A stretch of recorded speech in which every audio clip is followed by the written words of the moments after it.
ফেব্রুয়ারিতে নির্বাচন করতে সরকার অঙ্গীকারবদ্ধ জানালেন প্রধান উপদেষ্টা। ৩ বাহিনী প্রধানের সাথে প্রস্তুতি নিয়ে আলোচনা।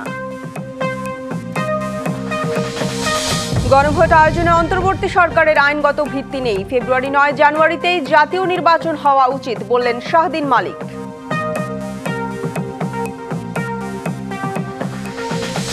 জুলাই সনদ বাস্তবায়নের সুপারিশকে প্রহসনমূলক ও প্রতারণা বলছে বিএনপি। দলের নেতাদের অভিযোগ, সংস্কার পরিষদ গঠন নিয়ে কখনো আলোচনাই হয়নি।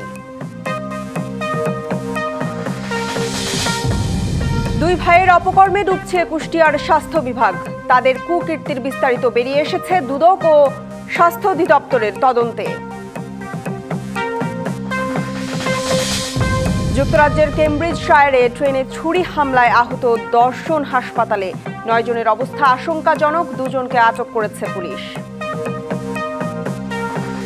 স্বাগত ডিবিসি সংবাদে। দেখছিলেন মার্কেন্টাইল ব্যাংক সংবাদ শিরোনাম। এবারে জানাবো খবরের বিস্তারিত, আর আপনাদের সাথে আছি সোনিয়া আফরিন ঈশিতা। জুলাই সনদ বাস্তবায়নের সুপারিশকে প্রহসনমূলক ও প্রতারণা বলছে বিএনপি। এতে বেশ কিছু অসঙ্গতিও সামনে এনেছে দলটি। কিছু দফা অগোচরে সংশোধন করেছে ঐকমত্য কমিশন। আছে এমন গুরুতর অভিযোগও, যেমন সংবিধানের ১৫০-এর ২ অনুচ্ছেদ। দলটি বলছে, সুপারিশে যে আদেশের কথা বলা হয়েছে তা জারি করার এখতিয়ার এই সরকারের নেই। বলা হচ্ছে, সংস্কার পরিষদ গঠন নিয়ে কখনো আলোচনাই হয়নি। প্রশ্ন আছে উচ্চকক্ষের প্রতিনিধি নির্বাচন নিয়েও।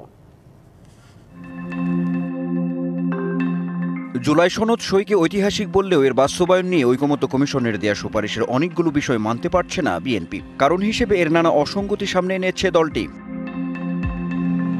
তাদের অভিযোগ, ঐকমত্যের ভিত্তিতে সম্মত কয়েকটি দফা অগোচরে সংশোধন করা হয়েছে। যেমন, দলগুলোর সম্মতিপত্র দেওয়ার পরও শেখ মুজিবুর রহমানের ছবি বিভিন্ন সরকারি বেসরকারি অফিসে টাঙ্গানো সংক্রান্ত বিধান বিলুপ্তি করার বিষয়টি সনদে অন্তর্ভুক্ত করা হয়নি। একই সঙ্গে সংবিধানের ১৫০-এর ২ অনুচ্ছেদ পুরোপুরি বিলুপ্ত করতে সব দল একমত হলেও অগোচরে তার সংশোধনী আনা হয়েছে। সম্মত কয়েকটি দফা আমাদের অগোচরে পুনরায় সংশোধন করা হয়েছে। সুপারিশে বাস্তবায়ন আদেশের প্রসঙ্গ টেনে এই আদেশ জারির এখতিয়ার সরকারের নেই বলছে বিএনপি। যুক্তি হচ্ছে, সংবিধানের ১৫২ অনুচ্ছেদ অনুসারে আদেশ আইনের মর্যাদা প্রাপ্ত, অতএব সেটি জারি করা রাষ্ট্রপতির এখতিয়ার। সরকারের এরকম আদেশ জারি করার এখতিয়ার নাই।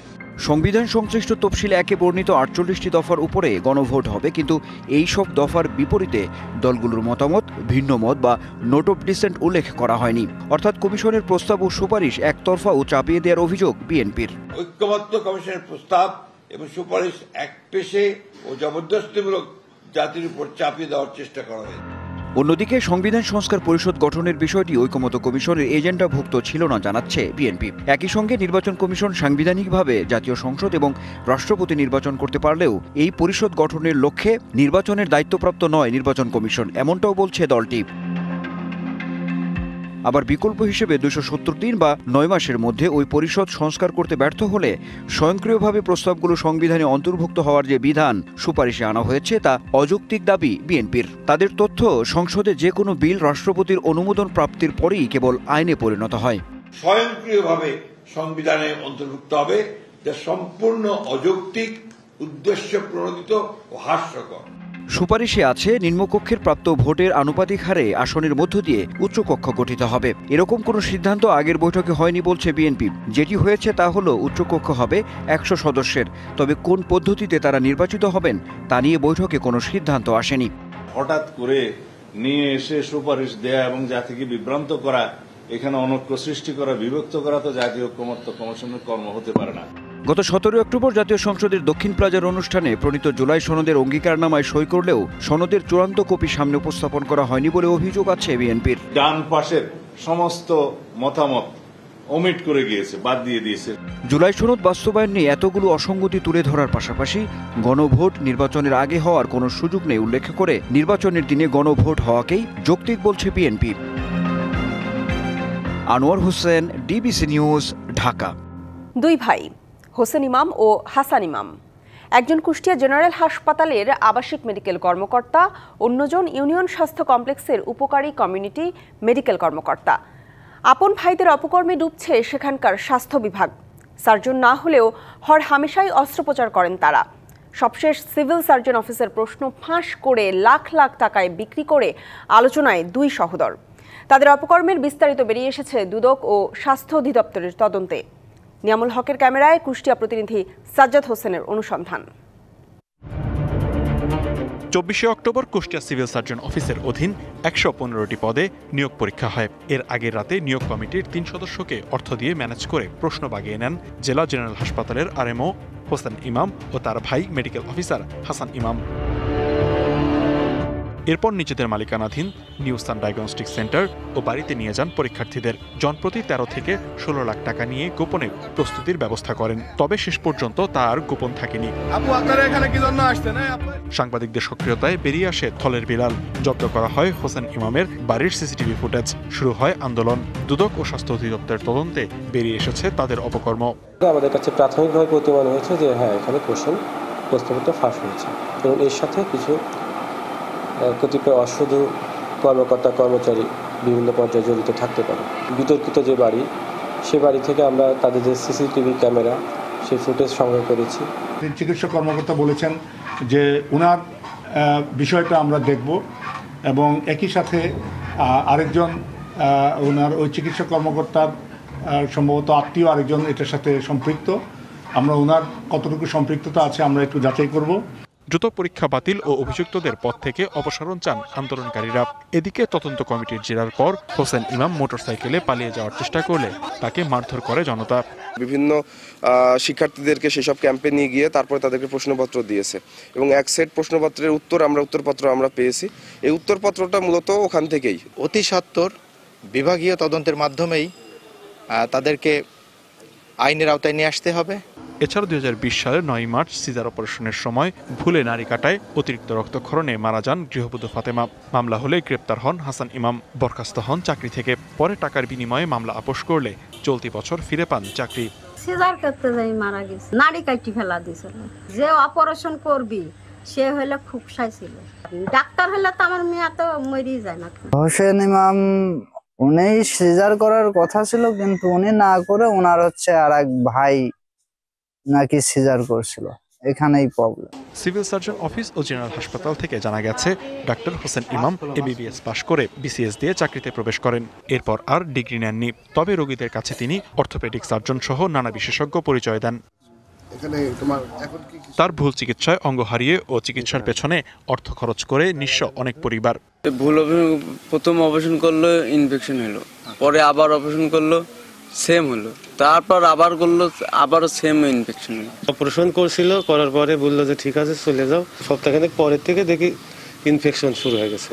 2020 সালের দিকে নিউ সান ডায়াগনস্টিক ও প্রাইভেট হাসপাতাল নামে একটি লাইসেন্স দেন তারা। 5 বছর দেননি সরকারি ফি। তথ্য গোপন করে নতুন করে আবেদন করে হোসেন ইমামের স্ত্রীর নামে নেওয়া হয় লাইসেন্স।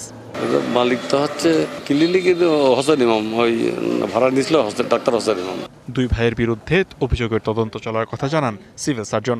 এই বিষয়ে একটা অভিযোগ এসেছিল, আমরা তখন তত্ত্বাবধায়ককে বলেছি এটা রিপোর্ট করে আমাদেরকে জানানোর জন্য।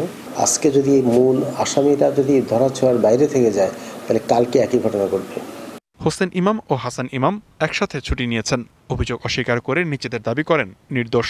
ওই দিনের পুরো ঘটনাটাই আসলে আমি স্পষ্ট করে বলছি, যে আমার একদমই জানার বাইরে, এবং আমি খুব দায়িত্ব নিয়ে বলছি এর সাথে আমার কোনো রকম সংশ্লিষ্টতা নাই। হোসেন ইমাম ও হাসান ইমামের বিরুদ্ধে অফিস ফাঁকি দিয়ে ক্লিনিকে রোগী দেখা, দালাল সিন্ডিকেট পোষাসহ নানা অভিযোগ আছে। DBC news desk. বৃষ্টিতে ডুবে আছে উত্তরের কয়েকটি জেলার হাজার হাজার বিঘা ধানসহ শীতকালীন সবজি ক্ষেত। মাঠে পানি জমায় আগামীতে যেসব ফসল রোপণের কথা রয়েছে তাও পিছিয়ে যাওয়ার শঙ্কা দেখা দিয়েছে। এমন পরিস্থিতিতে হতাশ কৃষক। মাঠে কি পরিমাণ ক্ষতি হয়েছে যাচাই বাছাই করে মন্ত্রণালয়ে পাঠানো হবে বলছে কৃষি বিভাগ। 3 দিন ধরে টানা বৃষ্টি, সঙ্গে ঝড়ো হাওয়া। বৈরী আবহাওয়ার কারণে ব্যাপক ক্ষতি হয়েছে নাটোরের বিভিন্ন উপজেলার কয়েকশো হেক্টর জমির ফসলের। ঝড়ো হাওয়ায় রোপা আমন ধান নুয়ে পড়েছে পানিতে।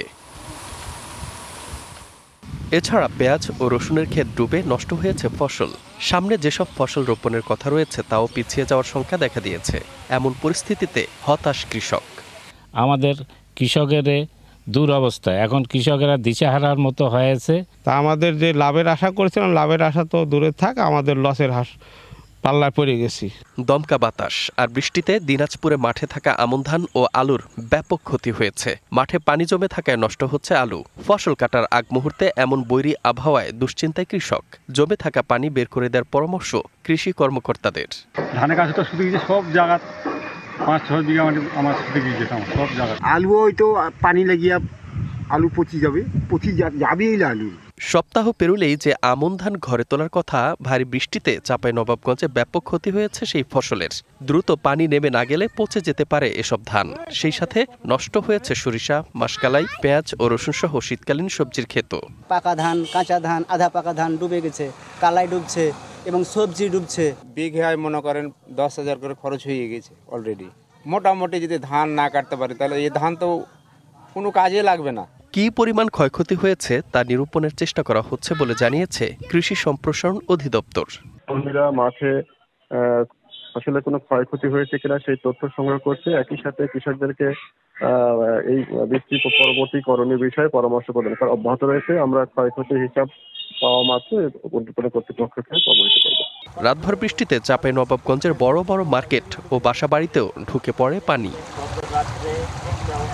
Mustafa Kamal, DBC news desk. খাগড়াছড়ির দীঘিনালা সাজেক রাস্তা যেন মরণ ফাঁদ। পাহাড়ি বাঁক আর সরু রাস্তায় প্রতিনিয়তই ঘটছে মর্মান্তিক দুর্ঘটনা। এ পথ দিয়ে যাতায়াতকারীদের দীর্ঘদিনের দাবি রাস্তা প্রশস্ত করা। অবশেষে 3 দশক পর খাগড়াছড়ি থেকে দীঘিনালা সড়কটি সংস্কারের উদ্যোগ নিয়েছে সড়ক ও জনপথ বিভাগ। এ প্রকল্প কার্যকর হলে কমবে দুর্ঘটনা, ভূমিকা রাখবে পর্যটন খাতে, এমনটাই মনে করছেন স্থানীয়রা।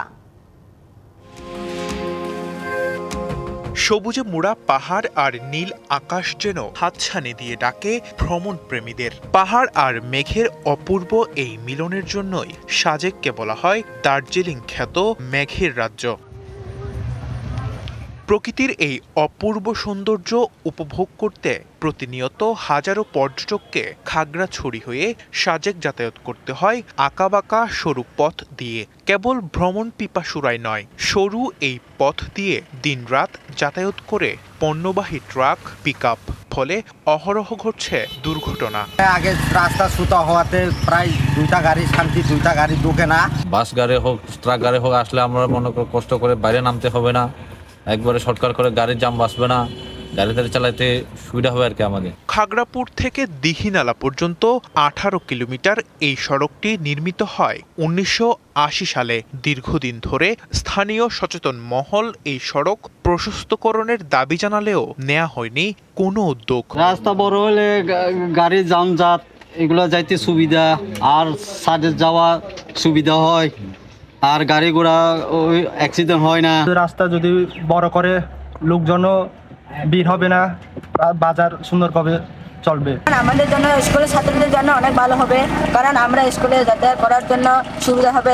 অবশেষে খাগড়াছড়ি থেকে দীঘিনালা সড়কটি সংস্কারের উদ্যোগ নেওয়া হয়েছে। ইতোমধ্যে শেষ হয়েছে দরপত্র ও কার্যাদেশ। খাগড়াছড়ি দীঘিনালা সড়কটি বর্তমানে এক্সিস্টিং 12 ফিট আছে, এটাকে আমরা 18 ফিটে উন্নীত করবো চড়াই, এবং 18 কিলোমিটার মানে লেট আমরা এটা আপাতত উদ্যোগ নিয়েছি, এটা আমরা প্রশস্তকরণ করব।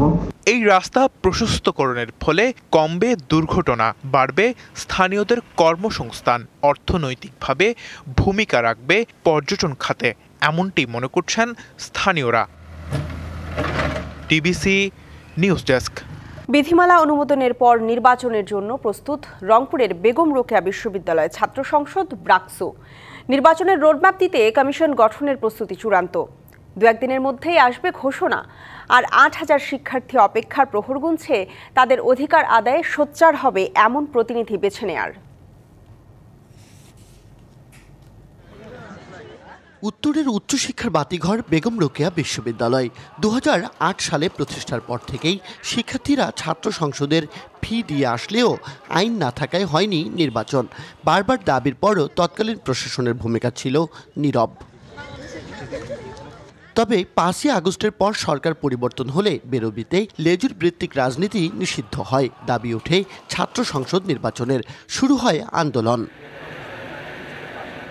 আন্দোলনের মুখে 28 অক্টোবর আচার্য রাষ্ট্রপতি স্বাক্ষরে অনুমোদন পায় নির্বাচনের বিধিমালা। এতে খুশি শিক্ষার্থীরা, চান দ্রুত নির্বাচন। দাবি ছিল যে বেগম রোকেয়া বিশ্ববিদ্যালয় কেন্দ্রীয় ছাত্র সংসদ প্রতিষ্ঠা করা, তো সে নিরিখে অনেক আন্দোলন ত্যাগ তিতিক্ষার পর আমরা সেই গেজেটটি পেয়েছি। এটা আসলে আমাদের আবু সাইদের ক্যাম্পাসে আবু সাইদের সহযোদ্ধা, সেটা একটা বড় চাওয়া এবং বড় একটা পাওয়া এটা আমাদের। বিষয়টা অবশ্যই আমাদের জন্য ইতিবাচক এবং আনন্দের। আমাদের ছাত্রদের প্রতিনিধি আমি মনে করি এমন হওয়া উচিত, সে প্রথমত রাজনৈতিক ব্যক্তিত্বের ছায়াতলে সে যেন না থাকে। তাদের কাছে প্রত্যাশা যে আমাদের যে সংকটগুলো আছে সেগুলো নিয়ে কথা তুলবে, কিন্তু কোনো রকম পাওয়ার প্র্যাকটিসের মধ্যে আসলে যাতে তারা ঢুকে না যায়। শিক্ষকদেরও দাবি একই। ব্রাকসু নির্বাচনে বিশ্ববিদ্যালয়ের শিক্ষা, গবেষণা, ছাত্রদের অধিকার, ছাত্র শিক্ষকের পারস্পরিক মেলবন্ধন সৃষ্টিতে সহায়ক হবে বলে মনে করছেন তারা। যে এই ছাত্র সংসদ বেগম রোকেয়া বিশ্ববিদ্যালয় ক্যাম্পাসের ভিতরে এখানকার শিক্ষা, গবেষণা, ছাত্রদের অধিকার, ছাত্র শিক্ষক পারস্পরিক সম্পর্ক সবকিছুর ক্ষেত্রে এক অনন্য ভূমিকা পালন করবে। সর্বোচ্চ 30 নভেম্বর পর্যন্ত কথা বলেছে। সবগুলো মিলিয়ে তাদের প্রস্তুতি এবং আমাদের প্রস্তুতি মিলিয়ে আবার আমরা বসবো, নির্বাচন কমিশন গঠন হবে এবং নির্বাচনের তারিখ নির্বাচন কমিশনেই চূড়ান্ত করবে। চলতি বছরই নির্বাচন আয়োজন করতে চায় প্রশাসন। শিগগিরই আসবে রোডম্যাপ, জানালেন উপাচার্য।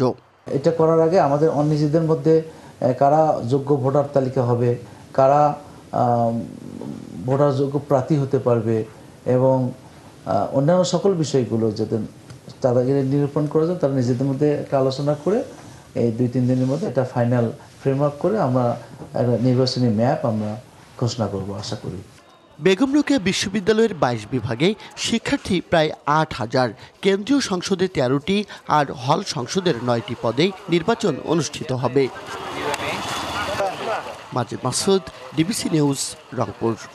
বন বিভাগের সুনির্দিষ্ট পরিকল্পনা না থাকায় ঠেকানো যাচ্ছে না বন্য হাতির মৃত্যু। চট্টগ্রামে গত 10 বছরে নানা কারণে অন্তত 120টি হাতির মৃত্যু হয়েছে। প্রায় প্রতি বছর হাতি মারা গেলেও হাতি রক্ষায় দীর্ঘমেয়াদী ও কার্যকর পদক্ষেপ নিতে পারেনি বন বিভাগ। সারা দেশে বন্য হাতির সংখ্যা হাতে গোনা। 2016 সালের জরিপ অনুযায়ী এ সংখ্যা মাত্র 268। এর মধ্যে গত 10 বছরে শুধু বাঁশখালী উপজেলায় 17টি হাতির অস্বাভাবিক মৃত্যু হয়েছে। বন্যপ্রাণী বিশেষজ্ঞরা বলছেন, সীমান্ত এলাকায় হাতি চলাচলের রাস্তা সংকুচিত হয়ে পড়া সহ নানা রোগ সংক্রমণে হাতির মৃত্যু হচ্ছে। তবে এখনো পর্যন্ত বন বিভাগ এ নিয়ে বড় কোনো কর্মসূচি নেয়নি। মায়ানমার সরকার কাঁটাতারের বেড়া ও স্থলমাইন বসিয়েছে। পক্ষান্তরে বাংলাদেশের অংশের হাতি মায়ানমার অংশে চলাচল বিঘ্নিত হচ্ছে, যা হাতির প্রজননের উপর নেতিবাচক প্রভাব ফেলছে। 2013 থেকে 2016 পর্যন্ত বেসরকারি সংস্থা IUCN পরিচালিত জরিপে হাতির চলাচলের 12টি করিডোর চিহ্নিত করা হয়। এর মধ্যে দক্ষিণ বন বিভাগের আওতায় থাকা 34 সাতগড় করিডোর এখন প্রায় বন্ধ। এই করিডোরের উপর দিয়ে নির্মিত হয়েছে রেল লাইন। বৈদ্যুতিক শকে যে হাতিগুলো মারা যায়, ওগুলোর ক্ষেত্রে আমরা বলবো আমরা মানুষজনকে অ্যাওয়্যার করার চেষ্টা করতেছি। এগুলো মারা যায় অনেক সময় ফসল রক্ষা করার জন্য মানুষ বৈদ্যুতিক তার দিয়ে রাখে, কিন্তু এটা করার কোনো দরকার নেই। আসলে ফসল যদি ক্ষতি হয় সরকার কিন্তু ক্ষতিপূরণ দিয়ে দিচ্ছে। এদিকে বিদ্যুতের ফাঁদ অপসারণ, কৃষকদের সচেতন করা, হাতির আক্রমণ ঠেকাতে রেসপন্স টিম গঠনের মতো কিছু উদ্যোগ নেওয়া হলেও তা স্থায়ী হয়নি। মাসুদুল হক, ডিবিসি নিউজ, চট্টগ্রাম। শত বছর ধরে সুন্দরবনের দুবলার চরে রাস পূর্ণিমায় পূজা ও পুণ্যস্নান করেন সনাতন ধর্মের অনুসারীরা। সেই ধারাবাহিকতায় আগামীকাল থেকে 3 দিনের রাস পূজা ও পুণ্যস্নান অনুষ্ঠিত হতে যাচ্ছে। তবে এই বছর পুণ্যার্থী ছাড়া কোনো পর্যটক সেখানে যাওয়ার অনুমতি পাবেন না। রাস পূর্ণিমা ঘিরে নিরাপত্তা ব্যবস্থা জোরদার করেছে বন বিভাগ। বঙ্গোপসাগরের মোহনায় সুন্দরবনের দুবলার চরে রাস উৎসবের আয়োজন কয়েকশো বছরের পুরনো রীতি। সনাতন ধর্মাবলম্বীদের এই উৎসবকে ঘিরে বরাবরই সমবেত হন বহু দর্শনার্থী। তবে এবছর দুবলার চরে রাস পূর্ণিমার পূজা ও পুণ্যস্নানে শুধুমাত্র সনাতন ধর্মাবলম্বীদের প্রবেশ অধিকার রেখেছে বন বিভাগ। বনের প্রাণী সম্পদ ও পরিবেশ রক্ষায় এই সিদ্ধান্ত নেওয়া হয়েছে। 3রা নভেম্বর থেকে শুরু হওয়া 3 দিনের রাস উৎসবে পুণ্যার্থীরা দুবলার চরে যেতে পারবেন বন বিভাগের নির্ধারিত 5টি রুটে। কঠোর নিরাপত্তার মধ্য দিয়ে জাতীয় পরিচয়পত্র দেখিয়ে বন বিভাগের নির্ধারিত রাজস্ব দিয়েই অংশ নেবেন ধর্মীয় এই উৎসবে। এজন্য জোরদার করা হয়েছে নিরাপত্তা ব্যবস্থা। এদিকে পুণ্যার্থীদের ভিড়ে বন্যপ্রাণী শিকারে দুষ্কৃতিকারীরা মিশে যেতে পারেন বলে আশঙ্কা করছেন কেউ কেউ। যারা পুণ্য স্নানের জন্য যাচ্ছেন তারা তো যাচ্ছেন, বাড়তি লোক তো যাচ্ছে। এই দুর্গম এরিয়ায় কিন্তু যদি আমি প্রথম থেকে এই কন্ট্রোলের মধ্যে না থাকি, ভিতর থেকে কন্ট্রোল করা খুব মুশকিল। তবে দুষ্কৃতিকারীদের অনুপ্রবেশ ঠেকানোর পাশাপাশি তাদের অপকর্ম প্রতিহত করতে কঠোর অবস্থানে রয়েছে বন বিভাগও। এই পুণ্য স্নানকে কেন্দ্র করে কেউ যদি অবৈধ কার্যকলাপে লিপ্ত হয়, বন্যপ্রাণীর শিকার, হরিণ বা বাঘ বা যেটাই হোক, তাকে কঠোরভাবে দমন করা হবে এবং আইনের আওতায় আনা হবে। ভরা পূর্ণিমায় 5ই নভেম্বর পুণ্য স্নানের মধ্য দিয়ে শেষ হবে এ মেলা। এই উৎসবকে কেন্দ্র করে বন্যপ্রাণীর কোনো ক্ষতি হবে না এমন প্রত্যাশা সুন্দরবন প্রেমীদের। DBC news desk. ভোরের আলো ছুঁয়েছে মেক্সিকোর ছোট্ট শহর ডক্সের পাহাড় ঘেরা মাঠকে। শিশির ভেজা বাতাসে ভাসছে সেম্পাসুচিলের গন্ধ, মেক্সিকোর আত্মার ফুল ডে অফ দ্য ডেড এর প্রতীক। কমলা আর সোনালি আলোয় ভেসে যাচ্ছে দিগন্ত, আর সেই আলোর ভেতরে নারীদের একদল নিঃশব্দে লড়ছে ঐতিহ্য ও টিকে থাকার সংগ্রামে। ভোরের আলো ফোটার সাথে সাথে যেন খুলে যায় রংধনুর আঁকা কোনো জীবন্ত ক্যানভাস। বিশাল মাঠ জুড়ে বাহারি ফুলের মেলা, কমলা, সবুজ আর লালের মিশেল ছড়িয়ে দিচ্ছে পাগল করা গন্ধ। এই সেই মেক্সিকোর আত্মার ফুল, সেম্পাসুচিল ডে অফ দ্য ডেড এর অনন্ত প্রতীক।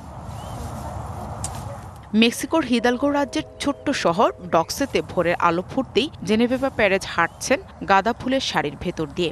সাথে আছে তার 2 মেয়ে এরিকা ও মাগালি। আমাদের পরিবার এবং অন্যান্য পরিবারও এই চাষের উপর নির্ভরশীল। এখন তো ফুল কাটার সময়, আমরা মাকে এই কাজে সহযোগিতা করছি, পাশাপাশি অন্যদেরও এই কাজের জন্য খুঁজে বের করতে হবে। এই সময় তারা ব্যস্ত ফসল কাটায়। তারা শুধু ফুল চাষ করছেন না, রক্ষা করছেন এক প্রাচীন ঐতিহ্য, মেক্সিকোর নিজস্ব গাঁদা ফুলের জাতকে। কেন শুধু পুরুষেরাই পারবে? আমিও পারি। আমাদের গাছগুলো কত সুন্দর, এগুলো আমিও আমার পরিবারের সদস্যরা চাষ করেছে। এই ফল আমার আর আমার মেয়েদের পরিশ্রমের। আর সেই সাহসী আজ তার মাঠ জলমল করছে কমলা ফুলে। এরিকা মাকে প্রথম এই ফুল চাষের উৎসাহ দেন। এই ফুল চাষে রাসায়নিক কীটনাশক ব্যবহার করা হয় না, শুধু হাতে আগাছা পরিষ্কার করা হয় যাতে মাটির ক্ষতি না হয় আর মৌমাছিরাও বেঁচে থাকে। তবে জেনোভেভার কাছে এই ফসল কেবল জীবিকা নয়, এটি এক উত্তরাধিকারও। ডক্সের এই মাঠের ফুলই পৌঁছে যায় মেক্সিকো সিটির রাস্তায়, বাজারে, ঘরে আর অসংখ্য বেদিতে, যেখানে প্রিয়জনদের স্মরণে সাজানো হয় ডে অফ দ্য ডেড এর বেদি। রাজধানীর রাস্তায় সাইকেলে করে সেম্পাসুচিল পৌঁছে দেন গ্রাফিক্স ডিজাইনার দানি নাভারো। এই ফুল মানে রং, গন্ধ আর স্মৃতি, আর এই ফুল দিয়ে সাজানো হয় বেদি প্রয়াত আত্মাদের স্মরণে। Nahida Rinthi, DBC news desk.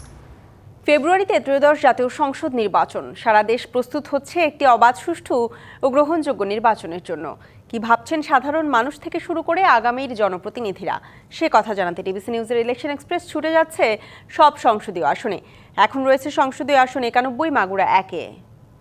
স্বাগত জানাচ্ছি সিএসআরএম ডিবিসি ইলেকশন এক্সপ্রেসে। আজ সারাদিন থাকবো মাগুরা 1 এবং 2 আসন। আমার সঙ্গে এই মুহূর্তে যুক্ত আছেন বাংলাদেশ জামাতে ইসলামের এই মাগুরা জেলার সাবেক আমির। তিনি এই আসনটি থেকে প্রতিনিধিত্ব করবেন। সেই বিষয়গুলো আসলে জামাত কতটা শক্তিশালী এই আসনে, সেই বিষয়গুলো জানার চেষ্টা করব। স্বাগত আপনাকে সিএসআরএম ডিবিসি ইলেকশন এক্সপ্রেসে। আপনি এইখান থেকে চূড়ান্ত করা হয়েছে আপনাদেরকে প্রাথমিকভাবে। প্রথম যে প্রশ্নটা করতে চাই, যদি আপনারা জোটে যান, যদি আপনাকে না দিয়ে অন্য কাউকে দেওয়া হয় দল থেকে, তাহলে কি করবেন? সেটা আমি আমার সাংগঠনিক সিদ্ধান্ত নির্বিঘ্নে নিশ্চিন্তে মেনে নেব। আপনি এই আসনটি থেকে কি ধরনের প্রতিশ্রুতি সাধারণ জনগণ বা এখানকার যারা আছেন তাদের কাছে পৌঁছে দেবেন? দোরগোড়া কি চাচ্ছেন তার কাছে?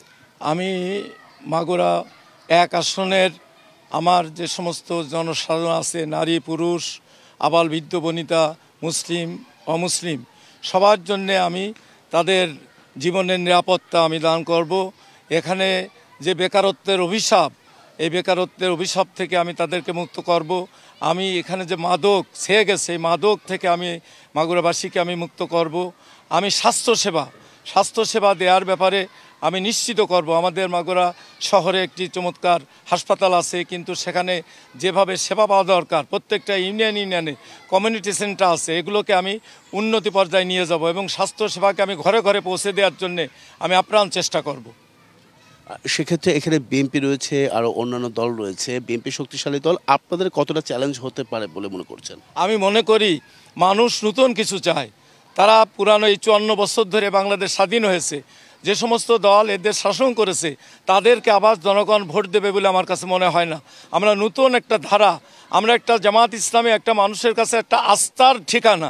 এই জন্য আমি বিশ্বাস করি মাগুরাবাসী আমাদেরকেই ভোট দেবে, আমাদেরকেই তারা বিজয়ী করবে। 16 বছর 17 বছর ধরে আপনারা প্রকাশ্যে রাজনীতি করতে পারেননি, মাঠেও থাকতে পারেননি, সাধারণ মানুষের কাছে দোরগোড়ায় পাশে থাকতে পারেননি, তবুও কেন দাঁড়িপাল্লাকে বেছে নেবে বা আপনাকে বেছে নেবে এই আসনটি থেকে? 16 বছরের নির্যাতনের পরেও জামাত ইসলামী সবসময় তাদের সাংগঠনিক কার্যক্রম চালিয়ে গেছে। জনগণের পাশে তারা জীবনের ঝুঁকি নিয়ে তারা জনগণের পাশে থেকেছে এবং আমি মনে করি যে জামাত ইসলামীর এই 16 বছর সাংগঠনিক কর্মকাণ্ড অনেক শক্তিশালী হয়েছে, যার কারণে আমরা সেভাবে তৃণমূল পর্যন্ত আমাদের সংগঠন বিস্তৃতি লাভ করেছে। আমি মনে করি যে আমাদের সংগঠন এখন অনেক শক্তিশালী, সেভাবে আমরা ইনশাল্লাহ বিজয় হবে বলে আমরা আশা করি।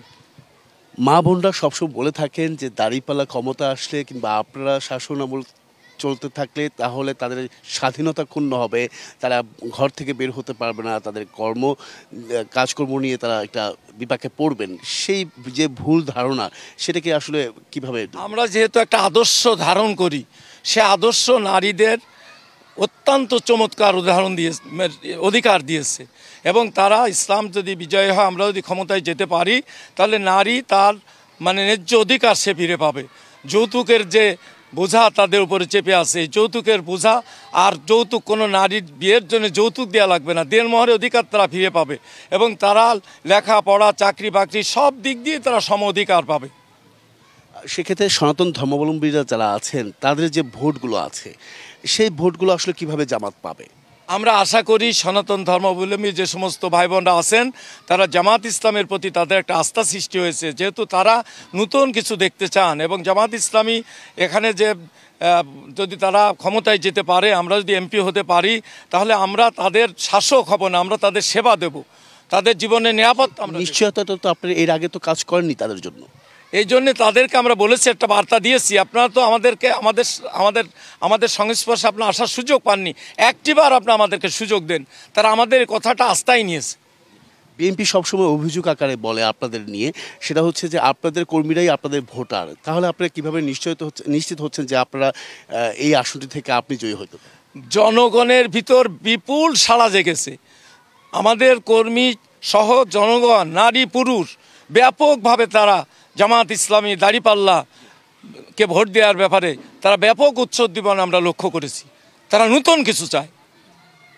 অসংখ্য ধন্যবাদ, আমাদের সঙ্গে আপনি এতক্ষণ যুক্ত ছিলেন। পরবর্তী সংবাদ বেলা 12টায় থাকছে ভিন্ন কোনো রাজনৈতিক দলের তৃণমূল পর্যায়ের নেতাকর্মী সহ সম্ভাব্য প্রার্থীর আগামী নির্বাচনকে নিয়ে কি ভাবছেন সেসব বিষয় তুলে ধরার চেষ্টা করব। সঙ্গে থাকুন CSRM ডিবিসি ইলেকশন এক্সপ্রেসের। বৃষ্টিতে চাঁপাইনবাবগঞ্জ ও লালমনিরহাটে ফসলের ব্যাপক ক্ষতি হয়েছে, এ নিয়ে বিস্তারিত জানাতে আমাদের সাথে যুক্ত হচ্ছেন সহকর্মী জহুরুল হক ও লালমনিরহাট থেকে নিয়াজ আহমেদ শিপন। প্রথমে চলে যাচ্ছি জহুরুল হকের কাছে। জহুরুল, বৃষ্টিতে ফসলের কি পরিমাণ ক্ষয়ক্ষতি হয়েছে বিস্তারিত জানাবেন। আপনার মাধ্যমে দর্শককে যে চাঁপাইনবাবগঞ্জে গত শুক্রবারে যে রাতভর বৃষ্টি হয়েছে, সেই বৃষ্টিতে কিন্তু ব্যাপক ক্ষয়ক্ষতি হয়েছে এবং যে বৃষ্টি হয়েছে সেই বৃষ্টি কিন্তু আমি যে জায়গাতে দাঁড়িয়েছি সেই জায়গার পিছনে যে মাঠটি দেখতে পাচ্ছেন সেই মাঠটি কিন্তু মূলত একদম ধানের এলাকা এবং এই এলাকাতে কিন্তু প্রায় গতকালকেও আমরা এখানে নিউজ কাভারেজ করতে আসি তখন কিন্তু আমরা দেখেছি ধানের 3 থেকে 4 ফিট ওপর দিয়ে পানি বয়ে গেছে। এই পানিটাই মূলত কিন্তু তাদের এই ধানের জন্য ক্ষতি হয়েছে। আর আমরা এখানে যারা কৃষকদের সাথে আমরা কথা বলেছি, কৃষকরা বলছিলেন যে এই ক্ষতির কারণটাই কিন্তু গতকালকের পানি এবং বর্ষণটা হওয়ার কারণে মূলত এইটা হয়েছেন এবং যে ক্ষতিটা হয়েছে কিন্তু প্রায় 4,500 হেক্টর হেক্টর জমি ক্ষতি হয়েছে বলে আমাদেরকে জানিয়েছেন। আমরা একটু কৃষকদের সাথে কথা বলার চেষ্টা করব যে তারা কি ধরনের ক্ষতির মধ্যে পড়েছে। একটু যদি বলতেন যে আপনারা যদি বলতেন যে কি ধরনের ক্ষতি হয়েছে আপনাদের এখন পর্যন্ত। প্রচুর ভালো ক্ষতি হয়েছে আমাদের, ধরলেন সরকারের কাছে সহায়তা। একটু আপনি বলবেন, আপনি তো এই অনেক বয়স্কের একটা মানুষ, এই যে গতকালকে যে বৃষ্টিটা হয়েছে এর আগে কখনো এরকম বৃষ্টি দেখেছেন কিনা? আমার বয়স 75 চলছে, কারণ এরকম বৃষ্টি কোনোদিন দেখিনি। এত বৃষ্টি হয়েছে আর এত যে ক্ষয়ক্ষতি হয়েছে মাঠে, তো আমাদের কৃষককে এখন না খেয়ে ভুগতে হবে, কোনো উপায় নাই। এই যে ক্ষয়ক্ষতি হয়েছে, তাহলে আপনার কি সরকারের কাছে কোনো ধরনের চাওয়া পাওয়া আছে কিনা? আমাদের অনেক কিছু চাওয়া পাওয়া আছে, নাহলে আমরা কি করে বাঁচবো, আমরা কি করে জমি আবার আবাদ করব, আমরা এগুলো করতে হবে, নাহলে তো আমাদের এটা হলো আর কি ব্যবসা, তো আমাদের আর কোনো উপায় না, নাহলে আমরা জমি আবাদ করতে পারবো না, আমার খাদ্য বাগর মেয়ে ছেলে গেলে সন্তানরা গেলে মরতে হবে। এই বৃষ্টির কি ধরনের ক্ষতি হয়েছে একটু যদি আপনি বলতেন, কি ধরনের ফসল ক্ষতি হয়েছে, আর কি ধান বাদে আর কি ক্ষতি হয়েছে বলে মনে হচ্ছে আপনার কাছে? ধান বাদে আপনার এই যে কুসর, তারপরে পেঁয়াজ কিছু লাগালছিলাম, তারপরে গরু বাছুরের ঘাস পাত বোনা হয়েছিল, এগুলো সমস্ত সব ডুবে সব শেষ হয়ে গেছে। এখন আমাদের গরু বাছুরও অনেকগুলো অনাহারে আছে। চারা তো এবার সংকট, বৃষ্টির জন্য চৈতায় ধান কাটতে পারিনি, প্রচুর সমস্যা। এই সমস্যার মধ্যে আমরা যে বিপদে পড়েছি, এই বিপদ আল্লাহ কিভাবে তরাইবে আল্লাহ ভালো জানে, কিন্তু আমরা চাচ্ছি যে সরকারের কাছে আবেদন যে সরকার আপনারা দেখে একটা বিবেচনা করে আমাদের ওপর সহায়তা করেন। সঞ্জিতা শুনছিলেন যে কৃষকরা তাদের কষ্টের কথা বলছিলেন, তারা যে কষ্টের মধ্যে আছেন সেটা কিন্তু আসলে সত্যিকারের কষ্টে আমরা নিজেরাও দেখেছি, আমরা গতকালকে এসে দেখেছি। এই জায়গাতে কিন্তু প্রায় এক বুক পানি নিয়ে কিন্তু ধানের জমিতে অনেকেই কিন্তু কাজ করছিলেন। এবং সেই সাথে আপনাকে বলতে চাই যে চাঁপাইনবাবগঞ্জ সদর উপজেলাতে এই যে বৃষ্টিটা হয়েছে প্রায় 260 মিলিমিটার বৃষ্টি এখানে রেকর্ড করা হয়েছে, এবং সারা চাঁপাইনবাবগঞ্জে কিন্তু 191 মিলিমিটার বৃষ্টি রেকর্ড করেছে কৃষি কর্মকর্তা। আমরা কৃষি কর্মকর্তার সাথে কথা বলে জানতে পেরেছি তারা কিন্তু একটা যাচাই বাছাই কমিটি করেছেন, এবং এই কমিটির মাধ্যমে কিন্তু যারা কৃষকরা ক্ষতিগ্রস্ত হয়েছে ক্ষতিগ্রস্ত কৃষকদের কিন্তু কিছুটা সহযোগিতা করার একটা আশ্বাস দিয়েছেন আমাদেরকে। এবং সে সাথে আপনাকে আরেকটি বিষয় জানিয়ে রাখি, চাঁপাইনবাবগঞ্জের যে ফসলগুলো নষ্ট হয়েছে তার মধ্যে কিন্তু শীতকালীন সবজি আছে, এবং সবজির মধ্যে আপনার টমেটো আছে, মাসকালাই আছে এবং সরিষা, সব মিলে কিন্তু এই চাঁপাইনবাবগঞ্জের ক্ষতিটা কিন্তু ব্যাপক হারে হয়েছে। এবং যে গত কয়েকদিনের বৃষ্টিটার মধ্যে কিন্তু গত শুক্রবারের যে বৃষ্টি সেটি কিন্তু আসলে মুষলধারে বৃষ্টি হওয়ার কারণে কিন্তু এই ধরনের ক্ষতি হয়েছে বলে আমাদেরকে এখানকার স্থানীয় কৃষকরা বলেছেন, এবং কৃষি বিভাগের পক্ষ থেকে কিন্তু তারা মাঠ পর্যায়ে কাজ করছেন বলে জানিয়েছেন। এই সব মিলিয়ে কিন্তু আসলে চাঁপাইনবাবগঞ্জের যে চিত্রটি ছিল সেটি কিন্তু আসলে ভয়াবহ চিত্র ছিল বলে আমাদেরকে এখানকার স্থানীয় যারা কৃষক আছে তারা কিন্তু জানিয়েছেন। শুধুমাত্র কিন্তু ফসলি জমির ক্ষতি হয়নি, এখানে কিন্তু গরু বাছুর নিয়ে কিন্তু অনেকেই সমস্যার মধ্যে পড়েছেন, এবং মার্কেটের যে মার্কেট ছিলেন মার্কেটগুলোতে কিন্তু পানি উঠে কিন্তু অনেক জায়গাতে কিন্তু ক্ষতি হয়েছেন, এবং বাড়িতেও পানি উঠে কিন্তু অনেকেই বিভিন্নভাবে তারা কিন্তু পানির মধ্যে তারা কিন্তু রাতের মধ্যে কিন্তু বসবাস করেছেন, এবং অনেকে পানির মধ্যে কিন্তু তারা নিজেদের ঘরকে গুছানোর চেষ্টা করছেন। আসলে চাঁপাইনবাবগঞ্জের যে চিত্রটি ছিল সেটি কিন্তু গত শুক্রবার রাতের কিন্তু ভয়াবহ একটি চিত্র ছিল। এটি কিন্তু আসলে যারা দেখেছেন বা যারা এটার সাথে মোকাবিলা করেছেন তারা কিন্তু এটা মূলত তারা কিন্তু বুঝতে পেরেছেন বলে আমাদেরকে এখানকার যারা দুর্ভোগের মধ্যে ছিলেন তারা কিন্তু জানিয়েছেন। এই সর্বশেষ তথ্য ছিল আমার কাছে। সঞ্জিদা। জহির, ধন্যবাদ আপনাকে। এ বিষয়ে আরও জানতে লালমনিরহাটের থেকে যুক্ত হচ্ছেন সহকর্মী নিয়াজ আহমেদ শিপন। শিপন, মাঠে ফসলের কি পরিমাণ ক্ষয়ক্ষতি হয়েছে আর এই বিষয়ে কি বলছেন ক্ষতিগ্রস্ত কৃষি বিভাগ?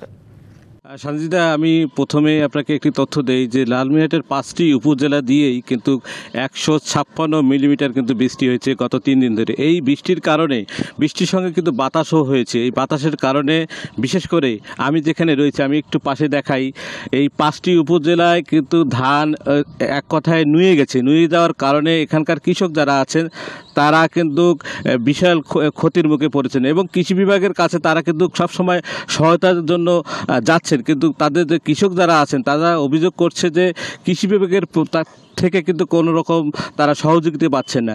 আর আমরা কৃষকের সঙ্গে কথা বলেছি, গত এই নুয়ে পড়ার কারণে কিন্তু তাদের যে সবচেয়ে বেশি ক্ষতি হয়েছে, এই ধানটা কিন্তু আর কাটতে পারবে না। এই কয়েকদিন পরে কিন্তু ধান বাড়িতে তুলতে পারতেন এই ধানটি। আর কৃষক আর যেটি আরেকটি বলছেন যে এই যে নুয়ে পড়া শুধু নয়, এই কয়েকদিন আগে কিন্তু সারের সংকট দেখা দিয়েছে, যার ফলে এখানকার কৃষক যারা আছেন তারা কিন্তু সবসময় দুর্দশায় পড়েছে। আমি এখানে যেখানে রয়েছি যে সুন্দরাহাবি ট্যাপাটারি নামক একটি স্থানে, আমার পাশেই তিস্তা নদী।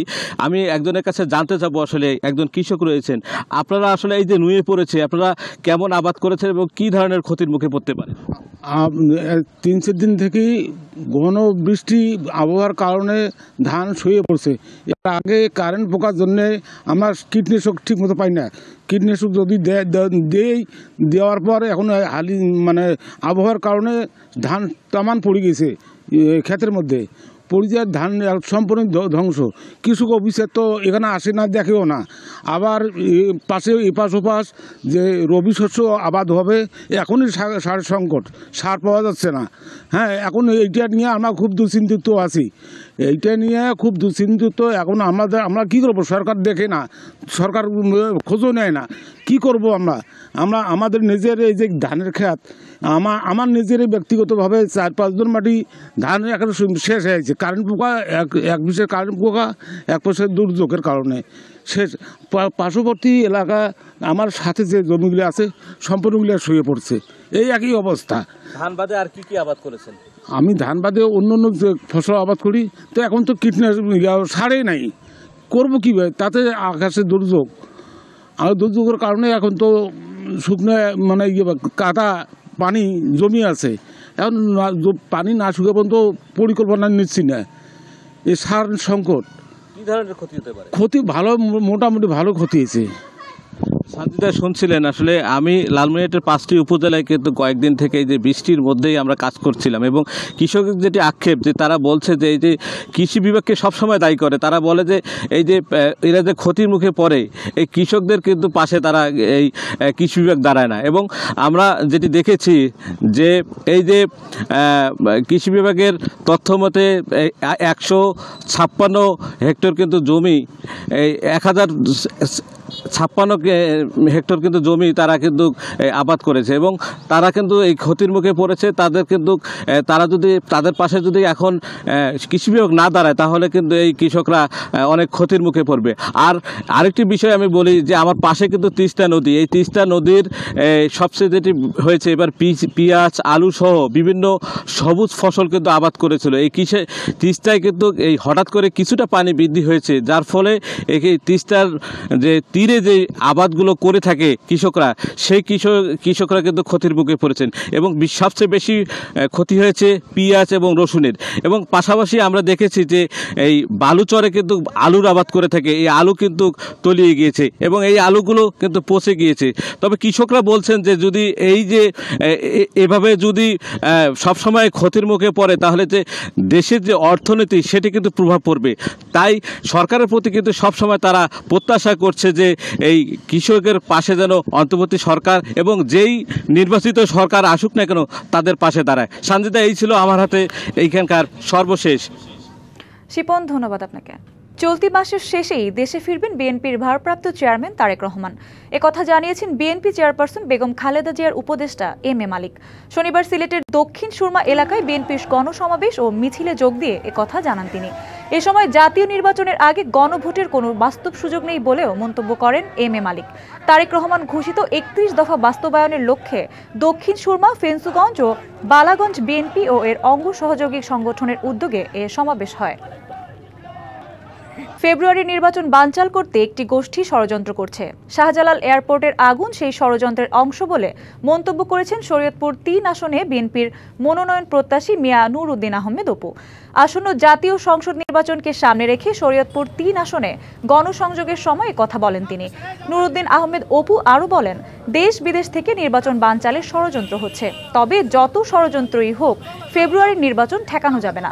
পিআর পদ্ধতিতে নির্বাচন বাংলাদেশের জন্য গ্রহণযোগ্য নয় বলেও মন্তব্য করেন তিনি।